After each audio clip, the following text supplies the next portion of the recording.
Let's talk about Zimbabwe's relations with other countries. Let's talk about Zimbabwe's relations with other countries. Now, President Trump is on his way to Davos. I wonder what you thought when you heard his reported comments about some African countries being shitholes. Yes, I have my foreign minister somewhere here. He informed me about that, but he also told me that he has since denied. Nonetheless, we as SADC are a bloc, and also the continental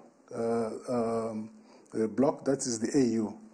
I'm informed by my Minister of Foreign Affairs that the AU made a statement representing us all. Also, SADC made their statement representing us all. Would it affect how you interact with President Trump in the future? Pardon? Would it affect how you interact with President Trump in the future? Look, this is why I say even those who were against us in the past, Zimbabwe is now open. To me, there shouldn't be any enemy I cannot talk to. I believe that the people of Zimbabwe have no case against the American people, nor do the people of America have any case against the people of Zimbabwe. This is a question of international relations.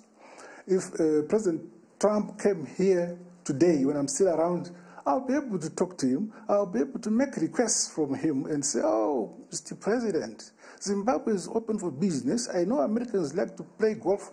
Come and build golf courses at Victoria Falls. Bring American Airlines, Victoria Falls, build hotels.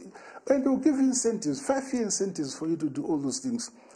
We are open. Our people would want to catch up.